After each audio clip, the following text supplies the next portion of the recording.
ఈరోజు జగన్మోహన్ రెడ్డి గారు రాష్ట్ర ముఖ్యమంత్రిగా ప్రజలు ఇచ్చినటువంటి అఖండమైనటువంటి అశేషమైనటువంటి ప్రజా తీర్పు ద్వారా ముఖ్యమంత్రిగా బాధ్యతలు చేపట్టి సంవత్సర కాలం పూర్తవుతున్నటువంటి సందర్భం. ఈ సంవత్సర కాలంలో జగన్మోహన్ రెడ్డి గారు ఆంధ్ర రాష్ట్ర ప్రజల యొక్క ఆశాజ్యోతిగా, నవశకానికి నవనాయకత్వ లక్షణాలు కలిగినటువంటి వ్యక్తిగా,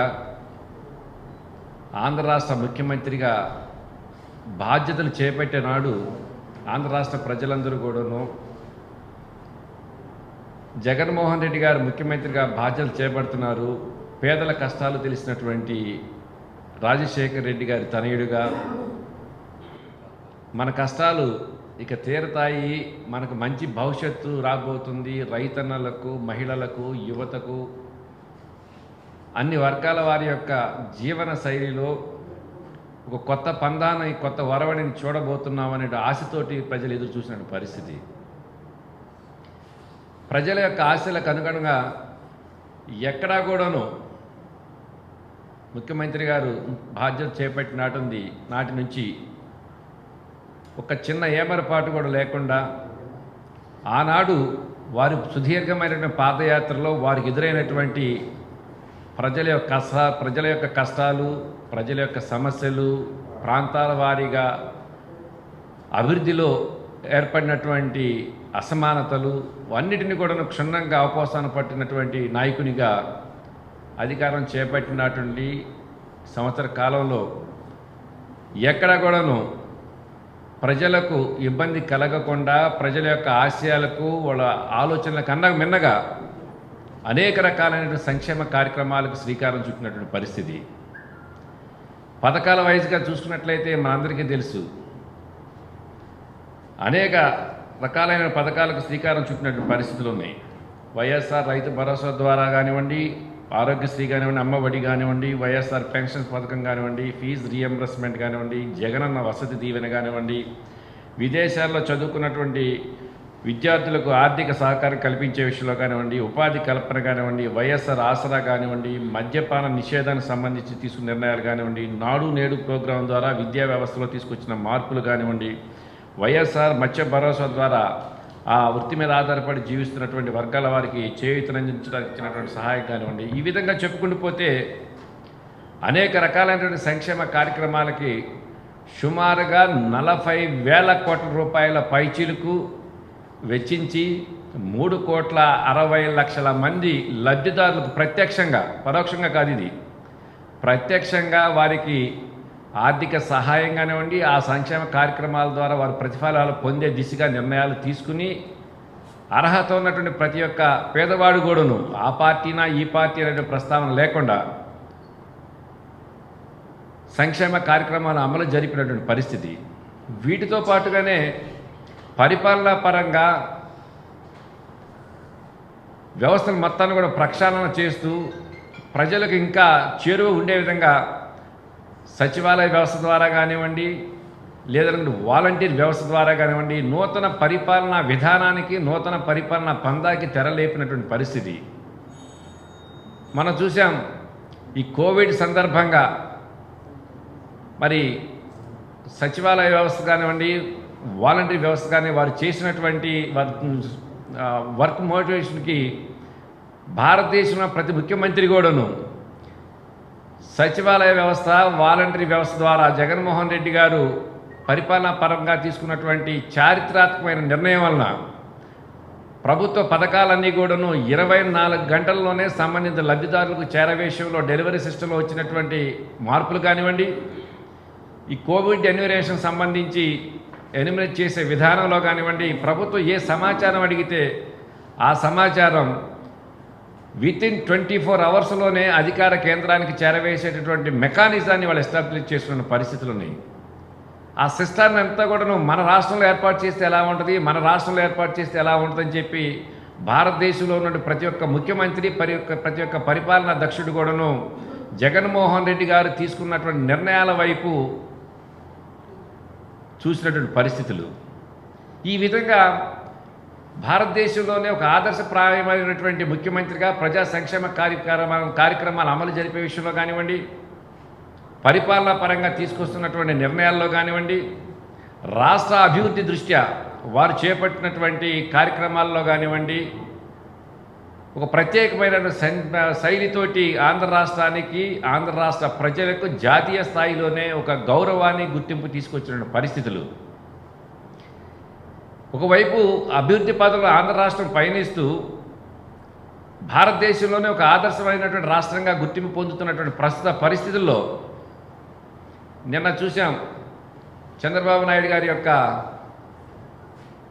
వారి భజన బృందాలతో కలిపి మహానాడుని ఏర్పాటు చేస్తున్నారు.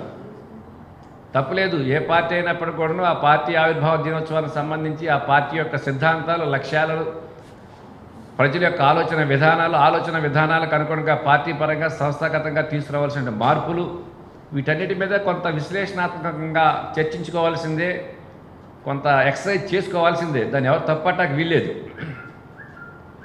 కానీ నిన్న ఏర్పాటు చేయబడినటువంటి ఆ మహానాడుకు సంబంధించినటువంటి వాళ్ళ ఎజెండా పూర్తిగా జగన్మోహన్ రెడ్డి గారి యొక్క పరిపాలనని కించపరిచే విధంగా, ఆంధ్ర రాష్ట్రంలో జరుగుతున్నటువంటి అభివృద్ధిని చూసి ఓర్వలేక, జగన్మోహన్ రెడ్డి గారికి ప్రజల్లో వస్తున్నటువంటి అపారమైనటువంటి స్పందనని, ఆదరణను చూసి జీర్ణించుకోలేక మాట్లాడినటువంటి మాటలుగానే ఉన్నాయి, కానీ అంతకుమించి వేరే ఏం లేదు.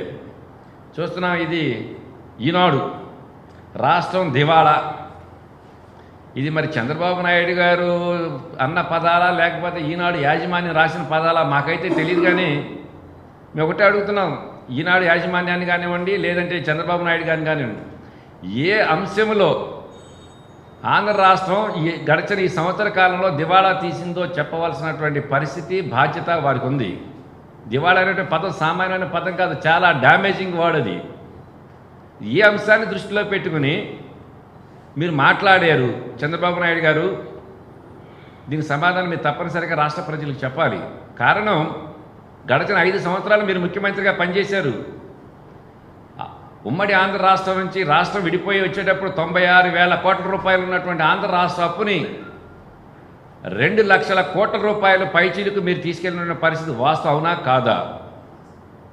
అన్ని లక్షల కోట్ల రూపాయలు అప్పు చేసి రాష్ట్రాభివృద్ధికి సంబంధించి కానివ్వండి, ప్రజా సంక్షేమానికి సంబంధించి కానివ్వండి, ఎక్కడైనా మీరు ఈ డబ్బు ఖర్చు పెట్టి అప్పు చేసి తెచ్చినటువంటి ఈ డబ్బు ద్వారా ఈ రాష్ట్రానికి ఈ విధమైన అభివృద్ధి కార్యక్రమానికి శ్రీకారం చుట్టామో, ఆ అభివృద్ధి వాళ్ళకి కనిపిస్తుందని చెప్పిన దాఖలాలు కనీసం కనుచూపు మేరలో లేనటువంటి పరిస్థితులు. మీరు చేసినటువంటి 5 సంవత్సరాలు ఖర్చు పెట్టిన ప్రతి పైసా కూడాను మీ స్వలాభం కోసం, మీ నాయకుల యొక్క మీ యొక్క బ్యాంక్ బ్యాలెన్స్లను పెంచుకోవడం కొరకు మీరు 5 పైసలు పనిచేస్తే 95 పైసలు ప్రచార ఆర్భాటాలకు వెచ్చించినటువంటి పరిస్థితే. కానీ వాస్తవంగా రాష్ట్రాభివృద్ధికి సంబంధించి, రాష్ట్ర ప్రజల యొక్క సంక్షేమ కార్యక్రమాలు అమలు జరపడానికి కానివ్వండి, చేసినటువంటి అమలు జరిపినటువంటి దాఖలాలు కనుచూపు మేరలో కానీ భూతద్దం పెట్టి వెతికినా కూడా కనిపించినటువంటి పరిస్థితులు ఉన్నాయి. ఇది వాస్తవం. మేము ఈరోజు చెబుతున్న గడిచిన 5 సంవత్సరాలు మీరు చేసిన అభివృద్ధి, ఈ సంవత్సర కాలంలో మేము చేసినటువంటి మా నాయకుడు జగన్మోహన్ రెడ్డి గారు చేపట్టిన అభివృద్ధికి ప్రజాక్షేత్రంలో చర్చిద్దాం రండి. ప్రజలు ఎవరికి ఓటు వేస్తారో, ఎవరు నిర్ణయాల వైపు మొగ్గు చూపుతారో తేల్చుకుందాం. నువ్వు ఇప్పుడు 50,000 కోట్ల రూపాయలు పన్నులు వేసావని చెప్పి అన్నారు. ఏ అంశానికి, ఏ రంగం మీద ఏ విధమైన పన్ను వేశారో ఒకసారి చంద్రబాబు నాయుడు గారు చెప్పాల్సిన అవసరం ఉంది. గడిచిన 5 సంవత్సరాల్లో ఇష్టం వచ్చినట్టు పన్నులు బాది ప్రజాధనాన్ని కొల్లగొట్టినటువంటి ఖ్యాతి, కీర్తి మీది. ఈ సంవత్సర కాలంలో ఎక్కడా కూడాను ఒక రంగం మీద కానీ, ఒక కేటగిరీ మీద కూడాను పన్నులు పెంచకుండా, ప్రజల మీద ఆర్థిక భారం పడకుండా పరిపాలన సాగించినటువంటి పరిస్థితి మాది. నాకు తెలిసినంత వరకు ఒక ఆర్టీసీలో మాత్రం పరిపాలనాపరమైనటువంటి తీసుకున్నటువంటి మార్పుల వలన కొద్ది శాతం ఆర్టీసీ ఛార్జీల వరకు పెంచడం జరిగింది. కానీ ఈ సంవత్సర కాలంలో ఇంకా ఏ ఒక్క రంగం మీద కూడా పన్నులు పెంచినటువంటి దాఖలాలు లేనేలేవు. కావాలనుకుంటే చంద్రబాబు నాయుడు గారిని 50,000 కోట్ల రూపాయలు పన్నులు వేశారన్నారు. గడచిన 5 సంవత్సరాల్లో మీరు ఏ రంగాల మీద ఎన్ని వేల కోట్ల రూపాయలు ప్రజలకు పన్నుల రూపంగా ఆర్థిక భారాన్ని వేశారు, ఆధారాలతో సహా మేము చూపించగలుగుతాం. కానీ ఈ సంవత్సర కాలంలో మీరు వాడినటువంటి 50,000 కోట్ల పన్నులు వేశారని చెప్పి మీరు ప్రస్తావన చేశారు ఏదైతే ఉందో దానికి సంబంధించి ఒక ఆధారమైనా కానీ లేదు, ఈ రంగం మీద ప్రజలకు ఆర్థిక భారం పడే విధంగా మీరు నిర్ణయాలు తీసుకున్నారని చెప్పడానికి ఒక ప్రస్తావన ఒక అంశం కూడాను మీ దగ్గర లేనటువంటి పరిస్థితి. కమాన్ అలాంటి ఆధారాలు ఉంటే చర్చించడానికి మేము కానివ్వండి మా తరపున సంబంధించినటువంటి పెద్దలు కానీ సిద్ధంగా ఉన్నారని చెప్పేసి అని కూడా ఈ సందర్భంగా మీకు తెలియజేస్తున్నాం. ఇకపోతే 80,000 కోట్ల రూపాయలు అప్పు చేశారు కానీ అభివృద్ధి శూన్యం. అప్పుల సంస్కృతి, ప్రజాధనాన్ని కొల్లగొట్టడం, అభివృద్ధి పేరుతోటి మాయాజాలాన్ని సృష్టించి ఆ మాయాజాలంలో మీరు సంపాదించే సొమ్మునంతా కూడాను మీకు బ్యాంక్ బ్యాలెన్సులు పెంచుకోవడానికి ఉపయోగపడే సంస్కృతి మీది. నేను చెప్పాను, ప్రారంభంలో ప్రస్తావన చేశా. ఉమ్మడి ఆంధ్ర రాష్ట్రం విడిపోయి ప్రత్యేక ఆంధ్ర రాష్ట్రం ఏర్పడే టైంకి 96,000 కోట్ల రూపాయల అప్పులు ఉన్నటువంటి పరిస్థితి. ఆ 96,000 కోట్ల రూపాయల అప్పుతో మనం ఈ రాష్ట్రానికి వచ్చాం. కానీ గడచిన 5 సంవత్సరాల్లో 2 లక్షల కోట్ల రూపాయల పైచీలకు మీరు అప్పులు చేసినటువంటి పరిస్థితి, లోటు బడ్జెట్ చూపించిన పరిస్థితి. ఈ డబ్బు మొత్తం దేనికి ఖర్చు పెట్టారు? మేము అడుగుతున్నాం, దానికి సమాధానం చెప్పండి మీరు. ఇవాళ మేము అడుగుతున్నాం, 80,000 కోట్ల రూపాయలు అన్నారు. 80,000 కోట్ల రూపాయలు ఏ రంగాలకు సంబంధించి ఎక్కడ అప్పు తెచ్చామో, ఎక్కడ దుర్వినియోగం చేసామో దాన్ని మీరు చెప్పవలసిన బాధ్యత చంద్రబాబు నాయుడు గారికి ఉంది. ఊరికే బట్ట కాల్చి ఎదుటి వ్యక్తిపై పడేస్తే ఆ నుసిమిని దులుపుకునేట ఆడ బాధ్యత, కాల్చి మనం వాళ్ళ నెత్తిన పడేయటం మన బాధ్యత అన్నట్లుగా మొదటి నుంచి మీ శైలి అదే. దాన్ని ఎవరు కాదంటే రాష్ట్ర ప్రజలందరికీ తెలుసు మీ నైజం ఏంటనేటువంటిది. సందర్భం లేకుండా, ఆధారాలు లేకుండా 50,000 కోట్ల రూపాయలు పన్నులు వేసామంటారు, 80,000 కోట్ల రూపాయలు అప్పు చేసామంటారు. ఎక్కడ అప్పు చేశారు? దేనికి ఉపయోగించారు? మీరేమైనా చెప్పగలుగుతారా? లేదు మీ దగ్గర ఆధారం ఉంటే చెప్పండి, దానికి సమాధానం చెప్పడానికి మేము కానివ్వండి మా ప్రభుత్వ అధికారులు కానీ మేము సిద్ధంగా ఉన్నామని చెప్పి ఈ సందర్భంగా మీకు తెలియజేస్తున్నాం. ఊరకి అవాకులు చవాకులు మాట్లాడేసి మీరు మాట్లాడిన ప్రతి పదానికి కూడా కాస్త మసాలా జోడించి దాన్ని చూపించడానికి, రాయటానికి మీకు సంబంధించిన సింపథైజర్, మీ సానుభూతికి సంబంధించినటువంటి మీడియా ఉన్నంత మాత్రాన ఏది పడితే అది మాట్లాడితే ప్రజలు దాన్ని స్వాగతించరు, విశ్వసించరని చెప్పని కూడా సందర్భంగా చంద్రబాబు నాయుడు గారికి తెలియజేస్తున్నాం. ఇకపోతే మహానాడులో తీర్మానాలు చేశారు, 7 తీర్మానాలు. ప్రభుత్వం చేతకాని ధరలతో పీపీఏల వివాదం. పీపీఏలకు సంబంధించి ఆ ప్రస్తావన తీసుకొచ్చింది మీరు ముఖ్యమంత్రిగా గడిచిన 5 సంవత్సరాల్లో ఉన్నప్పుడు వాస్తవంగా యూనిట్ ధర కరెంటుకు సంబంధించి ₹3.05 ఉన్న దాన్ని నీకు కానివ్వండి నీకు సంబంధించినటువంటి కంపెనీలకు ధారాదత్తంగా కట్టబెట్టడానికి, ఆ కట్టబెట్టిన తర్వాత వచ్చేటటువంటి అక్రమ సంపాదన మొత్తాన్ని కూడాను మీరు దోచుకోవడానికి ఎక్కడా లేని విధంగా ₹4.85 యూనిట్ కాస్ట్ ఇస్తూ నిర్ధారణ చేస్తూ 25 సంవత్సరాలకి పీపీఎల్ అగ్రిమెంట్ చేసింది మీరు. ₹3.05 ఎక్కడా యూనిట్ ధర? మీరు చేసుకున్న అగ్రిమెంట్ ₹4.85. ఎంత వ్యత్యాసం ఉందో చూడండి. దాదాపుగా ₹1.80 అదనంగా వెచ్చించి యూనిట్ ధర, యూనిట్ కాస్ట్ 25 సంవత్సరాలకు కంపెనీలకు అగ్రిమెంట్ చేశారు. 25 సంవత్సరాలకి కంపెనీలకు అగ్రిమెంట్ చేయటం అంటే 25 సంవత్సరాల పాటు నువ్వే ముఖ్యమంత్రిగా కొనసాగుదామనా? అంత ఆత్మవిశ్వాసం, అంత ఇది పనికిరాదు అంత ఆశ పనికిరాదు చంద్రబాబు నాయుడు గారు. ఆల్రెడీ మీరు 70లోకి వచ్చేసారు, ఫేడ్ అవుట్ కేసు అయిపోయింది మీది. అసలు 25 సంవత్సరాల పాటు అగ్రిమెంట్ చేసుకుంటే హక్కు మీకు ఎవరు కల్పించారు? రాష్ట్ర ప్రజలు మీ పరిపాలన చేయండి బాబు అని చెప్పి ఇచ్చినటువంటి ఆనాడు ఇచ్చినటువంటి తీర్పు 5 సంవత్సరాలకి. నీ వల్ల ఏదైనా అయితే 5 సంవత్సరాల్లో నువ్వు ప్రజలకు చేయాల్సినటువంటి సంక్షేమ కార్యక్రమాల మీద, రాష్ట్రాభివృద్ధి చేపట్టిన నిర్ణయాల మీద నిర్ణయాలు తీసుకో. అంతేగాని 25 సంవత్సరాలకి ఈ పీపీఎల్ అగ్రిమెంట్ చేసుకుని దానిలో వచ్చే కమిషన్ మొత్తం కూడాను మొదటి 5 సంవత్సరాల్లో నీ జేబుల్లో నింపుకుంటా సరిపోతే తర్వాత వచ్చే పాలకులు అంత చేస్తూ చూస్తూ చేతకానితనంగా ఊరుకుని కూర్చోరు. ఇవాళ జగన్మోహన్ రెడ్డి ముఖ్యమంత్రిగా బాధ్యత చేపట్టారంటే ఒక ప్రత్యేకమైన శైలిలో ప్రజలు ఎంతో నమ్మకంతో వారికి ఇచ్చినటువంటి అధికారాన్ని రాష్ట్ర సర్వతోముఖాభివృద్ధికే పాటుపడాలి, రాష్ట్ర ప్రజలు సుఖ సంతోషాలతో ఉండే విధంగా, రాష్ట్ర ప్రజల మీద ఆర్థిక భారం పడకుండా ఉండే విధంగా నిర్ణయాలు తీసుకోవాలి అనేటువంటి ఆలోచనతోటి ఆనాడు మీరు చేసినటువంటి పీపీఎల్ అగ్రిమెంట్ మొత్తాన్ని కూడా పునఃసమీక్షించి మీరు ఇచ్చినటువంటి ₹4.85 అగ్రిమెంట్ మొత్తాన్ని కూడాను తిరగరాసి దాన్ని ప్రజా ఆమోదయోగ్యంగా ఉండే విధంగా ప్రజలకు తక్కువ ధరకే యూనిట్ కాస్ట్ ఇచ్చే విధంగా నిర్ణయాలు తీసుకోవడం జరిగింది. దాన్ని అసలు ఏ విధంగా మీరు తప్పుపడతారు?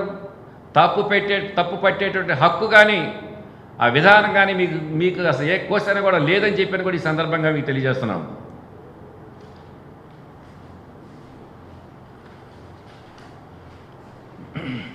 ప్రపంచం మొత్తం కూడా ఆంధ్ర రాష్ట్రంలో జగన్మోహన్ రెడ్డి గారు కరోనా నివారణకు సంబంధించి, కరోనా కట్టడికి సంబంధించి ప్రజలు, దేశ నాయకులు, దేశ ప్రజలందరూ కూడా హర్షించే విధంగా ఆయన నిర్ణయాలు తీసుకుంటూ పరీక్షల శాతాన్ని పర్సంటేజ్ని పెంచుకుంటూ యావత్ మెకానిజం మొత్తాన్ని కూడాను దానిలో ఇన్వాల్వ్ చేసి ఎక్కడా కూడాను ఈ కరోనా బారిన పడి ఆంధ్ర రాష్ట్ర ప్రజలు ఇబ్బంది పడకూడదు అనేటువంటి ఆలోచనతోటి ఒక పద్ధతి ప్రకారం ప్రణాళికబద్ధంగా ప్రచార ఆర్భాటాలకు తావు లేకుండా వారు ఈ గడిచిన 3 మాసాల నుంచి కూడాను నిర్ణయాలు తీసుకోవడం జరిగింది. ఆ నిర్ణయాలు తీసుకున్నారు కాబట్టి ఇవాళ దేశ ప్రజలు జాతీయ స్థాయిలోనే కరోనా కట్టడికి, కరోనా నివారణకు ఆంధ్ర రాష్ట్రం చేపట్టినటువంటి చర్యలన్నీ కూడాను అభినందించదగినటువంటి విషయం.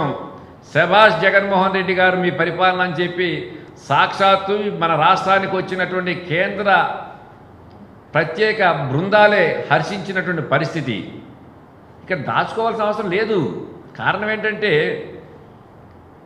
10 పైసలు ఉన్న దాన్ని ₹100 చేసి హైక్ చేసి దాన్ని ప్రచార ఆర్భాటాలకు అలవాటు పడింది మీ నైజం.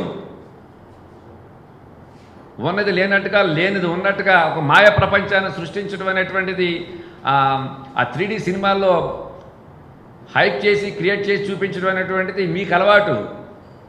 కానీ జగన్మోహన్ రెడ్డి గారికి అలాంటి అలవాటు పూర్తిగా వ్యతిరేకమైన వ్యక్తి.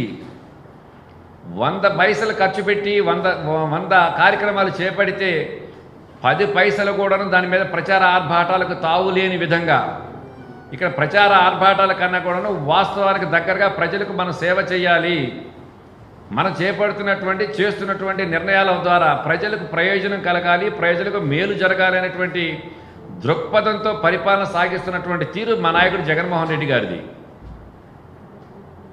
అలాంటి పరిస్థితుల్లో కరోనాకు సంబంధించి తప్పుడు లెక్కలు చూపించారని చెప్పి మీరు మాట్లాడటం సరైన విధానం కానే కాదు. ఆ అర్హత కూడా మీకు లేదని కూడా ఈ సందర్భంగా చంద్రబాబు నాయుడు గారికి కానివ్వండి, వారు మాట్లాడేటువంటి ఆ తీర్మానాల్లో పాల్గొన్నటువంటి పెద్దలకు కానివ్వండి హెచ్చరిక చేస్తున్నాం.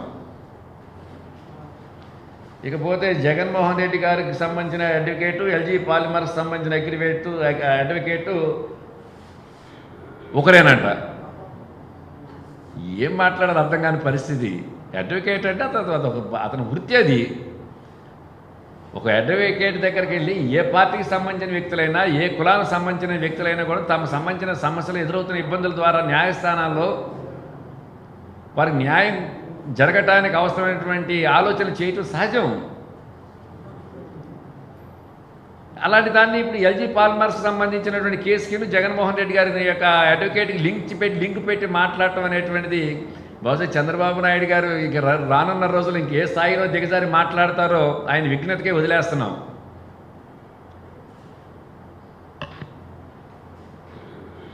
ఇకపోతే టీటీడీకి సంబంధించి ఆస్తులు వేలం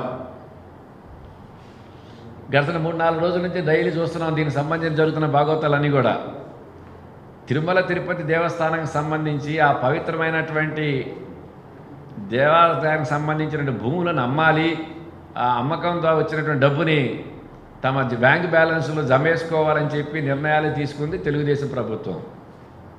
ఆనాడు వాళ్ళు పాలక మండలి తీసుకున్న నిర్ణయాలు అవి. ఇవాళేదో ఆ నిర్ణయాలు కొత్తగా ఇక్కడ మా వాళ్ళు తీసుకున్నారు, మా ప్రభుత్వం తీసుకుంది అన్నట్టుగా మీరు మాట్లాడటం సరైనది కానే కాదు. ఆల్రెడీ దానికి సంబంధించి ఏ ప్లాట్ఫామ్ మీద మేము చర్చించడానికి సిద్ధంగా ఉన్నాం అని చెప్పి సంబంధిత శాఖ మంత్రి గారు కానివ్వండి, పెద్దలు కానివ్వండి ఇప్పటికే మాట్లాడటం జరిగింది. అలాగే జాతీయ స్థాయిలో మరి ఆయన సుబ్రహ్మణ్యం గారు అట్లయింది, ఆయన కూడా దీనికి సంబంధించి వాస్తవాలు కొన్ని చెప్పడం కూడా జరిగింది. చంద్రబాబు నాయుడు ఒకటే ఈ ఆస్తుల అమ్మకాలకు సంబంధించి లేదా దేవాలయాలకు సంబంధించిన పవిత్రత కాపాడే విషయంలో కానీ మీరు చెప్తే తెలుసుకోవాల్సినటువంటి అధమ స్థితులు అయితే మాత్రం మా ప్రభుత్వం లేదని మాత్రం మేము స్పష్టంగా తెలియజేస్తున్నాం. తర్వాత మాట్లాడారు సొంత రాజ్యాంగం అన్నట్టు. సొంత రాజ్యాంగం సొంత జాగీర్తో నడిపారు కాబట్టి గడిచిన 5 సంవత్సరాల్లో ఎవరి కాళ్ళు ఇది మా జమానా అని చెప్పి నడిపారు కాబట్టి ప్రజలు మిమ్మల్ని ఇళ్ళ కాదు చాప చుట్టి మళ్ళీ పైకి లేవకుండా చుట్టి పక్కన పెట్టారు. సొంత రాజ్యాంగం సొంత వ్యవస్థ నడిపింది మీరు. రాజ్యాంగ వ్యవస్థను ఏ విధంగా ప్రభావితం చేసి ఎలా పరిపాలన కొనసాగించాలో, ఏ విధంగా ప్రయాణం చేయాలో అనేటువంటిది బహుశా భారతదేశ రాజకీయ వ్యవస్థలను మేనేజ్ చేసే నైజం, ఆ లౌకికం, ఆ పద్ధతులు చంద్రబాబు నాయుడు గారికి తెలిసినంత దీనిగా ఇంకా బహుశా ఇంకెవరికి తెలియదు. ఇది వాస్తవం. ఈ రాష్ట్ర ప్రజలందరికీ తెలుసు వ్యవస్థలు ఏ విధంగా తనకు అనుకూలంగా మలుచుకోవాలో, ఏ విధంగా హైప్ చేయాలనేటువంటిది. అందువల్ల ఇక రాజ్యాంగ వ్యవస్థల గురించి మాట్లాడేటువంటి అర్హత చంద్రబాబు నాయుడు గారు మీకు లేనే లేదు అసలు. రెండవది ఇక రైతులకు కూడాను పాపం కుల ప్రస్తావన తీసుకొచ్చారు చంద్రబాబు నాయుడు గారు. ఇంతకన్నా దిగజారుడు రాజకీయాలు ఇంకోటి లేనే లేవు.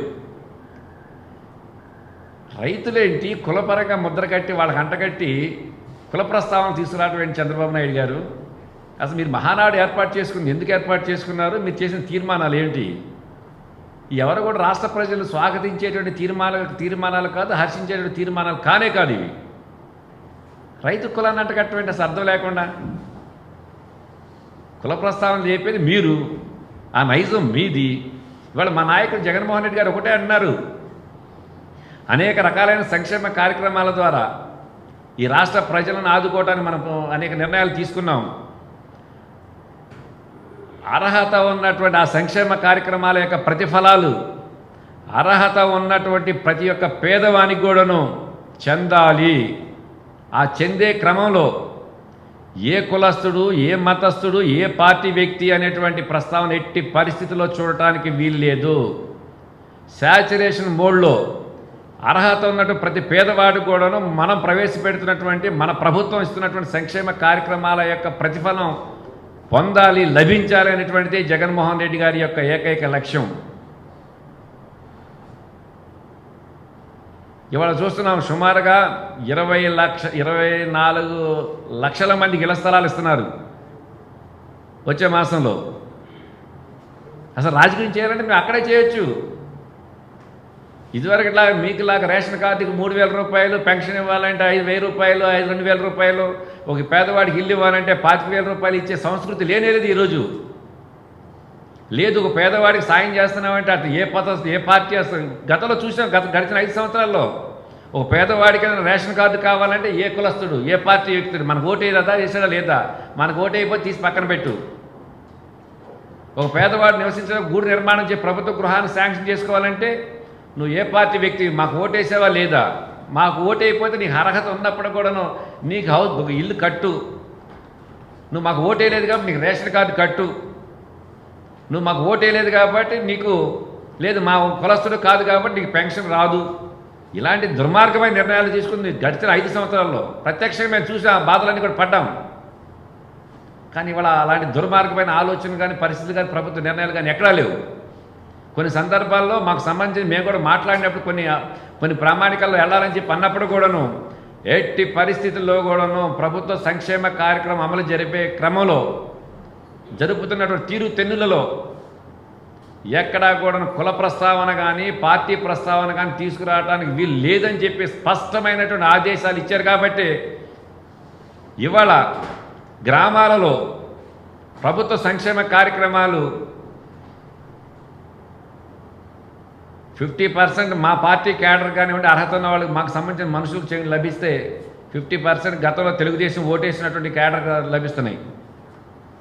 కమాన్ చాలా రమ్మని ఊళ్ళోకి రమ్మనండి, వెరిఫై చేద్దాం. ఈ వ్యక్తి తెలుగుదేశం ఓటేసిన వ్యక్తి లేదా తెలుగుదేశం కార్యకర్త కాబట్టి ఈ సంక్షేమ కార్యక్రమం ఇతను చెందడానికి వీలు లేదు అని ఆ ప్రస్తావనతో ఎక్కడైనా ఒక వ్యక్తికి ఒక ప్రభుత్వ పథకానికి సంబంధించిన అర్హత ఉన్నప్పుడు కూడాను అర్హత తొలగించినటువంటి దాఖలాలు ఈ రాష్ట్రం మొత్తం మీద కూడా భూతద్దం పెట్టి ఎతికినా కూడా కనిపించిన పరిస్థితి. అది మా నైజం. అలాంటి పరిస్థితుల్లో రైతులకి రైతు భరోసా కార్యక్రమం ద్వారా సుమారుగా 48 లక్షల మందికి వైఎస్ఆర్ రైతు భరోసా ద్వారా 10,000 కోట్ల రూపాయల పైచేలకు ఆర్థిక సహాయాన్ని అందించి రైతుకు ఎంతో ఊరట అందించినటువంటి పరిస్థితి ఆ చరిత్ర మాది. ఎక్కడా కూడా ఆ ప్రతిఫలాలు లబ్ధిదారులకు చెందే క్రమంలో పార్టీ ప్రస్తావన కానీ కుల ప్రస్తావన కానీ ఎక్కడా లేనటువంటి పరిస్థితి ఈరోజు కొత్తగా రాష్ట్రంలో చూస్తున్నాం. ఇలాంటి పారదర్శకమైనటువంటి పరిపాలన జగన్మోహన్ రెడ్డి గారు కొనసాగిస్తుంటే నువ్వు కుల ప్రస్తావనలో లేకపోతే రైతులు కూడా కులాన్ని అంటకట్టేటువంటి నీచ స్థితికి మీ రాజకీయ వ్యవస్థ దిగజారిందంటే అంతకన్నా దౌర్భాగ్యం దుర్మార్గం ఇంకోటి లేదని మాత్రం స్పష్టంగా తెలియజేస్తున్నాం. ఈ విధంగా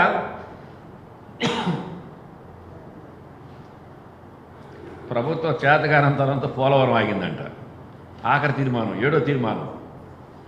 అసలు పోలవరానికి శ్రీకారం చుట్టింది దివంగత నటుడు వైఎస్ రాజశేఖర రెడ్డి గారు. ఈ ఆంధ్ర రాష్ట్రంలో వృధాగా సముద్ర పాలవుతున్నటువంటి నీటి సంపదను నిల్వ చేసి ప్రతి ఒక్క మారుమూల ఉన్నటువంటి బీడు భూములు కూడాను సస్యశ్యామలమైన పంటలు పండించాలనేటువంటి ఆలోచన చేసినటువంటి అపర భగీరథుడు ఈ జనరేషన్ కాటన్ ద్వారా ఎవరైనా ఉన్నారంటే అది డాక్టర్ వైఎస్ రాజశేఖర రెడ్డి గారు, దివంగత మహానేత.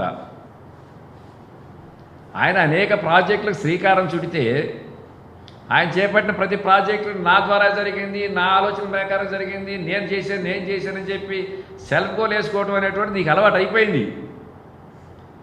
ఆ రోజు రాజశేఖర రెడ్డి గారు పోలవరం నుంచి ప్రతి పాయింట్ కూడాను కెనాల్స్ అన్ని డెవలప్ చేసి దానికి అన్ని ప్రాజెక్ట్ రిపోర్ట్స్ అన్ని తయారు చేసి నీటిపారుదల రంగానికి సంబంధించినటువంటి నిర్ణయాలన్నీ కూడాను తీసుకుంటే ఆనాడు ల్యాండ్ అక్విజిషన్ పేరుతో నీకు సంబంధించిన వ్యక్తుల ద్వారా కోర్టులో కేసులు వేయించి ఆ ప్రాజెక్టు ముందుకు వెళ్ళనీయకుండా ఆపింది నువ్వు. ఆధారాలు ఉన్నాయి, సాక్ష్యాలు ఉన్నాయి. కోర్టులో కేసులు వేయించింది నువ్వు, నీకు సంబంధించిన కార్యకర్త నాయకులతోటి. తదనంతరం గడిచిన 5 సంవత్సరాలు నువ్వు అధికారంలోకి వచ్చావు. కేంద్ర ప్రభుత్వం చెప్పింది ప్రత్యేక హోదా అనే ప్రస్తావన వచ్చినప్పుడు పోలవరం ప్రాజెక్టు మాకు అప్పచెప్పండి, మేము పూర్తి చేసే బాధ్యత మాది అని చెప్పేసి కేంద్ర ప్రభుత్వం ప్రస్తావన చేసింది. నీలో ఏమాత్రం చలనం వచ్చిందా? కాపర్ డ్యామ్ పేరుతో ఒక మట్టి డ్యామ్ ఒక కరకట్ట ఒకటి వేయటానికే నానా అవస్థలు పడినటువంటి పరిస్థితి. ఒక అడుగు ముందుకు పడిందా ఆనాడు? కాపర్ డ్యామ్ నిర్మాణానికి సంబంధించి తీసుకున్న నిర్ణయం ఒకటి మినహాయిస్తే ఏ ఒక్క అంశంలో కూడా ఆ రోజు నువ్వు పోలవరం పూర్తి చేయాలనేటువంటి సానుకూలమైనటువంటి ఆలోచన కానీ ఆ దిశగా నిర్ణయాలు కానీ తీసుకున్నటువంటి దాఖలాలు లేవు. ఇది వాస్తవ రాష్ట్ర ప్రజలందరికీ తెలుసు. అదేమంటే పోలవరం ప్రాజెక్టుని అడ్డం పెట్టుకుని పట్టిసీమ పేరుతోటి అవసరం లేకపోయినప్పటికీ కూడా పట్టిసీమ లిఫ్ట్ ఇరిగేషన్ పేరుతోటి కోట్ల రూపాయలు నువ్వు అక్రమ సంపాదనకు తెరలేపినటువంటి పరిస్థితి. ఇలాంటి పరిస్థితుల్లో నేనుంటే పూర్తి చేసేవాడిని చెప్పి నువ్వు 5 సంవత్సరాలు నువ్వేం చేసావు? ఏ ఒక్క ఇరిగేషన్ ప్రాజెక్ట్కి పూర్తిగా న్యాయం చేసావు చెప్పండి? ఏ ఒక్క ఇరిగేషన్ ప్రాజెక్ట్ అయినా పూర్తి చేసి ఇదిగో చంద్రబాబు నాయుడుగా నేను రాష్ట్ర ప్రజలు నాకు ఇచ్చిన అధికారం ద్వారా నేను చేపట్టినటువంటి ముఖ్యమంత్రి పదవి ద్వారా ఈ ఇరిగేషన్ ప్రాజెక్టు నిర్మాణాన్ని పూర్తి చేసి ఈ ప్రాంత ప్రజలకు సస్యశ్యామలమైన పంటలు పండించుకోవటానికి నేను ఈ ప్రాంత రైతాంగాన్ని న్యాయం చేశానని చెప్పుకోవటానికి ఒక్కటైనా కానీ మచ్చుకు ఒక్కటైనా కూడా దాఖలాలు లేనటువంటి పరిస్థితి. అలాంటి చరిత్ర నీది. ఇవాళ పోలవరం ప్రాజెక్టు గురించి నువ్వు మాట్లాడే అర్హత నీకు చంద్రబాబు పోలవరం అని కాదు, ఈ రాష్ట్రంలో ఉన్నట్టు ఏ ఒక్క ఇరిగేషన్ ప్రాజెక్టు సంబంధించి కూడా ప్రస్తావన చేసేటటువంటి అర్హత చంద్రబాబు నాయుడు గారికి లేదని మాత్రం ఈ సందర్భంగా మేము తెలియజేస్తున్నాం. రండి 2 సంవత్సరాలు ఆగండి, తెలిసిపోతుంది అసలు ఏ ఇరిగేషన్ ప్రాజెక్టు పరిస్థితి ఏంటి, ఏ విధంగా జగన్మోహన్ రెడ్డి గారు వేగవంతంగా ప్రాజెక్టులను పూర్తి చేసి నిర్మాణాలు పూర్తి చేసి ఆ ప్రాంత రైతాంగానికి చివరి బీడు భూమి వరకు కూడాను ఆఖరి నీటి చుక్క వరకు కూడా సద్వినియోగం చేసుకోవడానికి ఎలాంటి నిర్ణయాలు తీసుకుంటున్నారో ఈరోజు మనందరం చూస్తున్నాం, చూడబోతున్నాం రేపటి రోజున. ఇలాంటి పరిస్థితుల్లో మీకు సంబంధించి 10 మంది కూర్చుని ఏదో జగన్మోహన్ రెడ్డి గారికి రాష్ట్ర ప్రజలందరూ కూడాను వన్ సైడ్గా అయిపోయారు. రాష్ట్ర ప్రజల యొక్క హృదయాలలో ఆయన ప్రవేశపెట్టినటువంటి సంక్షేమ కార్యక్రమాల ద్వారా చెరగని ముద్ర వేసుకుంటున్నారు కాబట్టి మనకు మనుగడ ఇప్పటికే పూర్తిగా కోల్పోయింది. ఇక పుట్టగదులను మన ఉద్దేశంతో జగన్మోహన్ రెడ్డి గారిని ఆయన చేపడుతున్న పరిపాలన విమర్శించడానికి చేసినటువంటి తీర్మానాలు తప్పితే ఒక్కటైనా కానీ జగన్మోహన్ రెడ్డి గారు చేపడుతున్నటువంటి సంక్షేమ కార్యక్రమాలలో ఈ విధమైన మార్పులు తీసుకొచ్చినట్లయితే రాష్ట్ర ప్రజల యొక్క భవిష్యత్తు బాగుంటుంది, రాష్ట్రం యొక్క భవిష్యత్తు బాగుంటుంది, రాష్ట్రానికి మంచి పేరు వస్తుందని చెప్పేటటువంటి సలహాలు కానీ సూచనలు కానీ పారదర్శకంగా ఇచ్చేటువంటి అలవాటు మీకు ఏనాడు లేదు. ఇవాళ కొత్తగా రమ్మంటే ఎట్లా వస్తుంది? అలాని పాజిటివ్ థింకింగ్ అనేది మీకు ఏనాడు లేదు. కాబట్టి చంద్రబాబు నాయుడు గారు మీ తీర్మానాలు మీకు సంబంధించినటువంటి మహానాడు ఏదైనా ఉంటే మీ స్టైల్లో మీరు చేసుకుని వెళ్ళిపోవడం బెటర్ ఏమనిపిస్తుంది. అసలు మహానాడు తీర్మానాన్ని పాపం ఎక్కడున్నారో దివంగత నటరత్న పద్మశ్రీ ఎన్టీ రామారావు గారు, ఆయన ఆత్మ ఘోషిస్తుంది ఈ మహానాడు పేరుతోటి మరి రాష్ట్రాన్ని ఏదో అభివృద్ధి చేద్దాం, రాష్ట్రానికి ఏదో మంచి చేద్దామని మీరు తీర్మానాలు చేశారంటే తప్పనిసరిగా మీ నైజం తెలిసినటువంటి ఏకైక వ్యక్తి ఆయనే. కాబట్టి ఆయన ఏ లోకంలో ఉన్నప్పుడు కూడా మీరు చేపడుతున్న విధానాల ద్వారా ఆయన ఆత్మ ఘోషిస్తుంది అనే దానిలో ఎలాంటి సందేహం లేదని చెప్పని కూడా ఈ సందర్భంగా తెలియజేస్తూ, ఇకపోతే గడచిన ఈ 1 సంవత్సర కాలంలో మా డిపార్ట్మెంట్ పరంగా fisheries and animal husbandry, dairy development వీటి మీద చేపట్టినటువంటి అభివృద్ధి కార్యక్రమాలు ఆ శాఖల వలన ఆయా వర్గాల వారికి ఎలాంటి ప్రయోజనాలు వనగుందని చెప్పి తెలియజేయాల్సిన బాధ్యత ఉంది. కాబట్టి మరి ఈ సందర్భంగా మరి గౌరవ ముఖ్యమంత్రి గారు మన రాష్ట్రంలోనే ఎంతో సుమారుగా 1000 కిలోమీటర్ల పైచీలుకున్నటువంటి తీర ప్రాంతం, గుజరాత్ తర్వాత అత్యధికమైన తీర ప్రాంతం ఉన్నటువంటి రాష్ట్రం, మత్స్య సంపద కానివ్వండి, ఆక్వా రంగానికి కానివ్వండి, మెరైన్ సెక్టార్కి కానివ్వండి, భారతదేశంలోనే అతి అనువైనటువంటి వనరులు ఉన్నటువంటి రాష్ట్రం. కానీ నిన్న మొన్నటి వరకు జగన్మోహన్ రెడ్డి గారు ముఖ్యమంత్రిగా బాధ్యతలు చేపట్టిన నాటి వరకు కూడాను ఆ సెక్టార్ మొత్తం కూడాను, ఆ సెక్టారే కాదు ఆ కన్సర్న్ పోర్ట్ఫోలియో కూడాను నెగ్లెక్టెడ్ డిపార్ట్మెంట్ కింద ఉండేది. కారణం ఎవరు అధికారంలో వచ్చినటువంటి ఏ పాలకులు కూడాను మనకున్నటువంటి సహజ వనరులు ఎంత ఉన్నాయి, వాటిని ఏ విధంగా ఉపయోగించుకోవాలి, ఆ రంగాల మీద ఆధారపడి జీవిస్తున్నటువంటి ప్రజలకు ఏ విధమైన నిర్ణయాల ద్వారా ప్రభుత్వపరంగా నిర్ణయాలు తీసుకుంటే ఏ మేరకు ప్రయోజనాలు కలుగుతాయని చెప్పి ఆలోచన చేసినటువంటి వ్యక్తి కానివ్వండి, ఆ సిస్టాన్ని మెకానిజాన్ని కానివ్వండి ఏనాడు కూడా గతంలో ఎప్పుడు కూడా డెవలప్ చేసిన పరిస్థితి లేదు. కానీ గతానికి పూర్తి భిన్నంగా ఈరోజు జగన్మోహన్ రెడ్డి గారు ఈ సంవత్సర కాలంలో ఈ ఫిషరీస్ సెక్టార్కి సంబంధించి చారిత్రాత్మకమైన నిర్ణయాలు తీసుకున్నటువంటి పరిస్థితులు ఉన్నాయి. డీజిల్ సబ్సిడీ వాళ్ళకు రా మెటీరియల్, అది గతంలో ₹6 లీటర్ సబ్సిడీ ఉన్నదాన్ని ₹9 చేయటం కానివ్వండి, గతంలో ఒక బోటు ఓనర్ డీజిల్ కొట్టించుకుంటే ప్రభుత్వం నుంచి వచ్చేటువంటి ₹6 లీటర్ సబ్సిడీ సంవత్సరానికి వస్తుందో తెలియదు, 2 సంవత్సరాలకు వస్తుందో తెలియదు.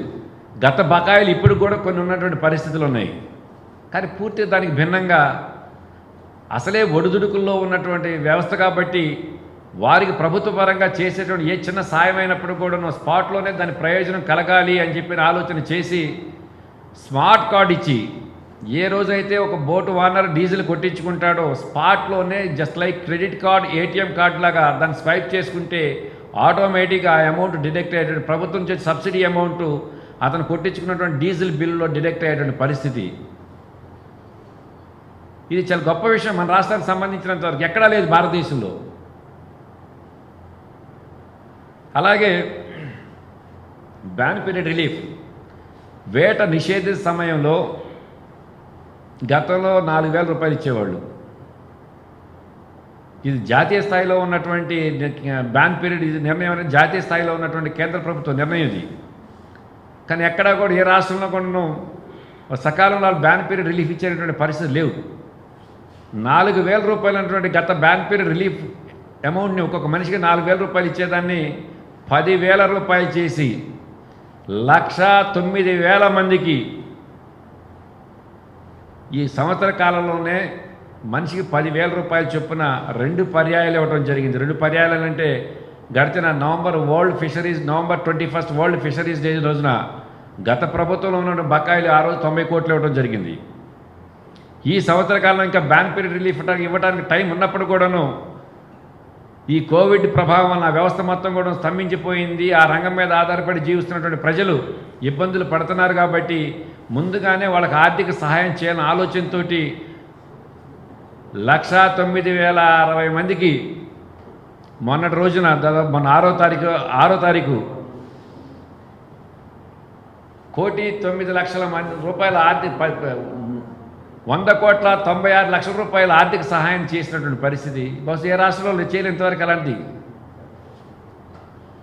గుజరాత్ స్టేట్ పెట్రోలియం కార్పొరేషన్ సంబంధించి తూర్పుగోదావరి జిల్లాలో ఆయిల్ డ్రిల్లింగ్ చేస్తూ ఆ డ్రిల్లింగ్ చేసే ప్రాంతంలో వేటాడుకున్న వాళ్ళ వ్యక్తులందరూ కూడా ఒక ప్యాకేజ్ అనౌన్స్ చేశారు. ఆ రోజు అనౌన్స్ చేశారే కానీ వాళ్ళు రూపాయి ఇచ్చిన దాఖలా లేవు.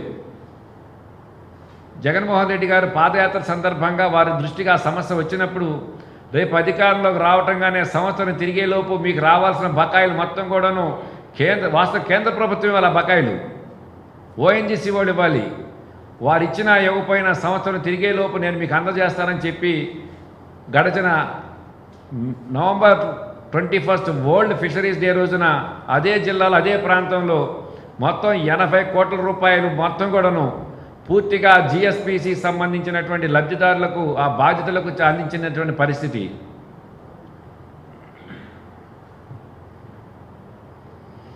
చేపల వేట టైంలో ఏమైనా ప్రమాదవశాత్తు చనిపోతే గతంలో 5 లక్షల రూపాయలు రావాలంటే నానా కష్టాలు పడాల్సి వచ్చేది.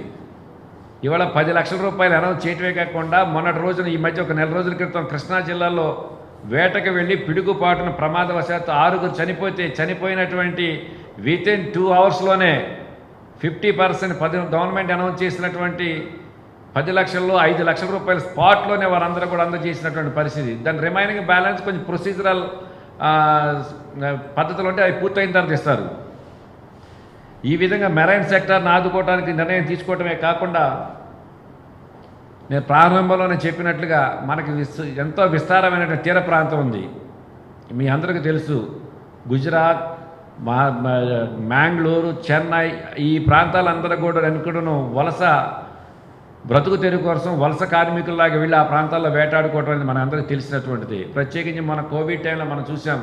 గుజరాత్ నుంచి 4,000 మందిని ఆ ప్రాంతంలో ప్రత్యేక బస్సులు ఏర్పాటు చేసి తీసుకురావటం కానివ్వండి, తమిళనాడు నుంచి 1,800 మందిని తీసుకురావటం కానివ్వండి, మ్యాంగ్లూరు పోర్ట్ నుంచి 1,600 మందిని తీసుకురావటం కానివ్వండి, అలాగే కర్ణాటకలోనే ఇంకొక ప్రాంతం ఉంది అక్కడ నుంచి 500 మందిని తీసుకురావటం. వీళ్ళందరూ కూడా బ్రతుకు తెరువు కోసం ఆ ప్రాంతాలకు వెళ్ళినటువంటి వాళ్ళు మత్స్య సంపద ఆ కులవృత్తి మీద ఆధారపడి జీవించేటటువంటి వలస కూలీలు వీరందరూ కూడాను వేలాది మంది మన రాష్ట్రంలో ఇంత సువిశాలమైన తీర ప్రాంతం ఉన్నప్పుడు కూడాను బయట ప్రాంతాలకు ఎంత వలసలుగా ఎందుకు వెళ్తున్నారంటే సరైనటువంటి మౌలిక సౌకర్యాలు, సరైనటువంటి ఫిషింగ్ జట్టీస్ లేకపోవటం వల్లనే ఇలాంటి పరిస్థితులు ఉత్పన్నం అవుతున్నాయి అని చెప్పేసి ముఖ్యమంత్రి గారు వారి నోటీస్కి రావటంగానే వారు దాన్ని గ్రహించి ఎంతో కాలం నుంచి పెండింగ్ ఉన్నటువంటి మేజర్ ఫిషింగ్ జట్టీస్ కానివ్వండి, ఫిష్ ల్యాండింగ్ సెంటర్స్ కానివ్వండి నిర్మాణం చేపట్టడానికి గడచిన ఒక 20 రోజుల క్రితమే నిర్ణయం తీసుకోవడం జరిగింది. దాని కేంద్ర ప్రభుత్వం కూడా సానుకూలంగా స్పందించిన పరిస్థితి. 8 ప్రాంతాల్లో మేజర్ ఫిషింగ్ హార్బర్స్ ఏర్పాటు చేయడం, ఒక్కోటి 350 కోట్ల రూపాయలతోటి 4 ప్రాంతాల ఫిష్ ల్యాండింగ్ సెంటర్స్ని ఏర్పాటు చేయడానికి నిర్ణయాలు తీసుకోవటమే కాకుండా ఆ దిశగా జీవోలు ఇష్యూ చేసి రేపమాపో టెండర్లు పిలిచే పరిస్థితి కూడా ఉంది. సుమారుగా 3,120 కోట్ల రూపాయలతోటి ఫిషరీస్ సెక్టార్ని ఇంప్రూవ్ చేయడానికి, మన ప్రాంతంలో దొరికేటువంటి మత్స్య సంపద మొత్తం కూడాను మనవారే క్యాచ్ చేయడానికి, బ్రతుకు తెరువు పేరుతో ఆ సెక్టార్కి సంబంధించిన ఏ ఒక్క వ్యక్తి కూడా భవిష్యత్తులో వలస కూలీల్లాగా బయట ప్రాంతాలకు వెళ్ళకూడదనే ఆలోచనతోటి ముఖ్యమంత్రి గారు అలాంటి సాహసోపేతమైన నిర్ణయాన్ని తీసుకోవడం జరిగింది. అది మెరైన్ సెక్టార్ సంబంధించి. ఇక ఆక్వా సెక్టార్ ఏంటంటే ఈ సంవత్సర కాలంలో మా డిపార్ట్మెంట్ పరంగా మేము చేపట్టినటువంటి కార్యక్రమాలు భవిష్యత్తులో ఏ ఏ ఏ ఏ సందర్భంలో కూడా చేపట్టలేని నిర్ణయాలు ఇవన్నీ కూడా. ఆ ఫిషింగ్ జెట్టీస్ అన్నీ కూడా ఎప్పటి నుంచో పెండింగ్ ఉన్న సమస్యలు అవన్నీ కూడా. అలాగే ఆక్వా సెక్టార్ సంబంధించి ఆ రంగం ఒడిదుడుకుల్లో ఉంటుందన్న ఆలోచనతోటి అధికారం చేపట్టిన వెంటనే యూనిట్ కాస్ట్ ₹50 ఇవ్వడానికి నిర్ణయం చేయటం, అది ఎంతో ఆ రంగానికి ఊరటనిచ్చినటువంటి పరిస్థితి. దానివలన ₹760 కోట్ల అదనపు భారం, ఆర్థిక భారం రాష్ట్ర ఖజానా మీద పడుతున్నటువంటి పరిస్థితి. అలాగే మనం చూసాం కోవిడ్ సమయంలో ఆక్వా ఉత్పత్తులన్నీ కూడా ఇతర దేశాలకు ఎగుమతి అయ్యేటటువంటి పరిస్థితి. అలాంటి పరిస్థితుల్లో ఎక్కడా కూడా ఏ ఒక్క ఆక్వా రైతు కూడా ఇబ్బంది పడకూడదనే ఆలోచనతోటి ఏ రాష్ట్ర ప్రభుత్వంలో తీసుకోలేనటువంటి నిర్ణయాన్ని తీసుకుని ముఖ్యమంత్రి గారు వారి సలహాతోటి ఎంపేడా చైర్మన్ని, ఎక్స్పోర్టర్స్ని, ఆక్వా రైతుని కూర్చోబెట్టి ఒక సానుకూలమైనటువంటి ఒక మద్దతు ధరను అనౌన్స్ చేసి ఆక్వా రైతుని ఇవాళ ధైర్యంగా రాష్ట్రంలో ఆదుకున్నామంటే అది పూర్తిగా జగన్మోహన్ రెడ్డి గారు రాష్ట్ర ముఖ్యమంత్రిగా వారు తీసుకున్న నిర్ణయాలలో ఒక ప్రయోజనకరమైనటువంటి ప్రజలకు ఆ రంగానికి చేయూతనివ్వడానికి తీసుకున్న గొప్ప నిర్ణయం అని చెప్పని స్పష్టంగా చెప్పగలుగుతున్నాం. అంతేకాదు ఇది అనార్గనైజ్డ్ సెక్టార్గా ఉండి ₹1,000 కోట్ల ట్రాన్సాక్షన్ జరుగుతున్నటువంటి సెక్టార్ ఇది. దీన్నంతా స్ట్రీమ్ లైన్ చేసి ఒక ప్రణాళికాబద్ధంగా ఈ రంగాన్ని ప్రొటెక్ట్ చేయాలనే ఆలోచనతోటి ముఖ్యమంత్రి గారి యొక్క ఆలోచన మేరకు ఒక ఆక్వా అథారిటీని ఏర్పాటు చేయడానికి నిర్ణయం తీసుకోవడం జరిగింది. ఫీడ్ మద్దతు ధర నిర్ణయం తీసుకుని ఫీడ్ యాక్ట్ తయారు చేయడం జరిగింది. రేపటి రోజున ఫీడ్ కానివ్వండి, సీడ్ కానివ్వండి, ఎవరు కూడా ఇష్టం వచ్చినట్టు ధరలకు అమ్ముకోవడానికి వీలు లేని విధంగా ఒక నియంత్రణ బోర్డును ఏర్పాటు చేయడమే కాకుండా రైతు పండించిన పంటకు కూడాను ఆక్వా ఉత్పత్తులకు గిట్టుబాటు ధర కల్పించడానికి కూడాను ఈ ఆక్వా అథారిటీ కనుసన్నల్లోనే మానిటరింగ్ చేయడం జరుగుతుందని చెప్పని కూడా తెలియజేయడమే కాకుండా వెటర్నరీ అసిస్టెంట్స్ సంబంధించి కానివ్వండి, ఫిషరీస్ అసిస్టెంట్స్ సంబంధించి కానివ్వండి, సుమారుగా 9,000 మంది నియమించడానికి సచివాలయ వ్యవస్థ ద్వారా అందుబాటులో సరైన సేవలు చేయడానికి కూడా నిర్ణయం తీసుకున్న పరిస్థితి. అలాగే ఆక్వా ల్యాబ్స్ 35 ఆక్వా ల్యాబ్స్ని వివిధ ప్రాంతాల్లో ఏర్పాటు చేసి ఆక్వా రంగానికి సంబంధించినటువంటి ఉత్పత్తులు కానివ్వండి, సీడ్ కానివ్వండి, ఫీడ్ కానివ్వండి, క్వాలిటీ ఉత్పత్తులు రైతులకు అందుతున్నాయా లేదని చెప్పి తెలుసుకోవడానికి 35 ల్యాబ్స్ని ₹53 కోట్ల నిర్మాణం చేపట్టడానికి కూడా నిర్ణయాలు తీసుకోవడం జరిగింది. రేపు ఆర్బీకే సెంటర్ ప్రారంభించడం కానీ 30వ తారీఖున ఐడెంటిఫై చేపట్టినట్టు ప్రతి ప్రాంతంలో కూడాను ఈ 35 ల్యాబ్ను ఏర్పాటు చేయడానికి కూడా నిర్ణయాలు తీసుకోవడం జరుగుతుందని చెప్పిన మీరు సందర్భంగా తెలియజేస్తున్నాం. ఈ విధంగా ఏ సెక్టార్ సంబంధించి ఆ సెక్టార్ ఆదుకోవడానికి అనేక రకాల నిర్ణయాలు తీసుకుంటున్నాం. మీ అందరికీ తెలుసు పాకిస్తాన్లో ఎంతో కాలం నుంచి మగ్గుతున్నటువంటి 20 మంది జాలర్లను తీసుకురావడానికి ముఖ్యమంత్రి గారు ఎంత ప్రత్యేకమైన శ్రద్ధ చూపించినటువంటిది యావత్ ప్రపంచం మొత్తం కూడా గుర్తించిన పరిస్థితి. సామాన్య విషయాలు కాదు ఇవన్నీ కూడా నువ్వు గతంలో ఏ ముఖ్యమంత్రి చేపట్టలేనటువంటి నిర్ణయాలు. ఆ నిర్ణయాల ద్వారా లబ్ధి పొందినటువంటి వర్గాలు 25 లక్షల మంది పైచిరుకు ఈ మెరైన్ సెక్టార్ మీద కానివ్వండి, దానికి రిలేటెడ్గా ఉన్నటువంటి ఆక్వా ఉత్పత్తులు, ఆక్వా రంగానికి సంబంధించి కానివ్వండి లబ్ధి పొందుతున్నటువంటి పరిస్థితులు ఉన్నాయి. ఇకపోతే యానిమల్ హస్బెండరీకి సంబంధించి మెయిన్ ప్రధానంగా పశువులు కానివ్వండి, మనకి ఎంతో పశు సంపద ఉన్నటువంటి ప్రాంతం, పాల ఉత్పత్తులు పాల దిగుబడి ఎంతో అధికంగా ఉన్నటువంటి ప్రాంతం. ఈ ప్రాంతంలో ఈ రంగాన్ని ఇంకా అభివృద్ధి చేయడానికి ముఖ్యమంత్రి గారు ఇప్పటికే చాలా మంచి నిర్ణయాలు తీసుకుంటున్నారు. ఈ క్రమంలోనే మరి చనిపోయినటువంటి జీవాలన్నిటి కూడా నష్టపరిహారం గతంలో ఎన్నడూ లేని విధంగా ఒక గేదె చనిపోతే ₹30,000 పైచీలకు నష్టపరిహారం చెల్లించడం. అదే కనుక ఈ గొర్రెలు కానివ్వండి ఇలాంటివి చనిపోతే 3 గొర్రెలను ఒక యూనిట్గా తీసుకుని ₹18,000 ఆర్థిక సహాయం చేయటం. ఈ విధంగా అనేక రకాలైనటువంటి నిర్ణయాల ద్వారా పరిపాలన కొనసాగిస్తున్న పరిస్థితుల్లో మరి తెలుగుదేశం పాలకులు చిల్లర రాజకీయాలు చేయడం అనేది కాకుండా కాంక్రీట్గా రేపు భవిష్యత్తులో ఇంకా మంచి ప్రయోజనం రాష్ట్ర ప్రజలకు, రాష్ట్ర అభివృద్ధి పదాన్ని ముందులో తీసుకుని వెళ్ళడానికి అవసరమైతే మీ చేతనైతే అసలు మంచి సలహాలు ఇవ్వండి. కానీ ఇలాంటి చెత్త రాతలతోటి రాష్ట్ర ప్రజలను ఏదో మభ్య పెట్టాలని చూస్తే మాత్రం ప్రజలు హర్షించాలని చెప్పి ఈ సందర్భంగా తెలియజేస్తున్నాం. ఏమైనా ఇంకేమైనా ఉన్నాయా మీరు చెప్పాల్సినవి? నేను చెప్పాల్సింది చాలా చెప్పేశాను. అన్నీ కవర్ అయిపోయినాయా? ఒకటి, నేను ఎప్పుడు ముఖ్యమంత్రి అవుతానా అని చెప్పానేమో, మా నాన్నగారు స్థాపించినటువంటి సామ్రాజ్యం ఇది, ఈ పార్టీ, నేను ఎప్పుడు ఆ పీట మీద కూర్చుంటానని బాలకృష్ణ గారు కళ్ళకి అంటున్నారు. పాపం ఆయన ఎప్పుడు పాపం ఆయన బావగారిని ఎదిరించే పరిస్థితి కానీ చేసే పరిస్థితి కానీ కాదు. ఆ కళల్లోనే వాళ్ళ ఊహల్లోనే ఉండాల్సిందే రానున్న రోజుల్లో. రాష్ట్ర ప్రజలు ఇవాళ జగన్మోహన్ రెడ్డి గారే ఈ రాష్ట్రానికి సరైనటువంటి నాయకుడు, సరైనటువంటి ముఖ్యమంత్రి. ఆయన నాయకత్వంలో ఈ రాష్ట్రం అన్ని విధాలుగా అభివృద్ధి పదంలో ముందుకు వెళుతుందనేది ఎలాంటి సందేహం లేదు అనేటువంటిది ఈ 1 సంవత్సర కాలంలోనే రాష్ట్ర ప్రజలు చూశారు. అలాంటి పరిస్థితుల్లో రేపు 2 సంవత్సరాల తర్వాత మేము ముఖ్యమంత్రి అవుతామని చెప్పి అని వాళ్ళు ఆ భ్రమల్లో, ఆ కళల్లో బ్రతకాల్సిందే కానీ వాస్తవానికి భిన్నంగా, వాస్తవానికి దగ్గరగా రాలేరు. అది జరగదు. Hello, this is Renu Desai. Please subscribe to iDream. Subscribe iDream. Please subscribe iDream. Please subscribe to iDream. For more videos, subscribe iDream. Hi, this is Revati Chaudhary. For more videos, please subscribe iDream. For more videos, please subscribe iDream. మీరందరూ కూడా iDream ఛానల్ని subscribe చేయాలని కోరుకుంటున్నాను. I'm Sucharita, Home Minister of Andhra Pradesh. For more videos, subscribe iDreams.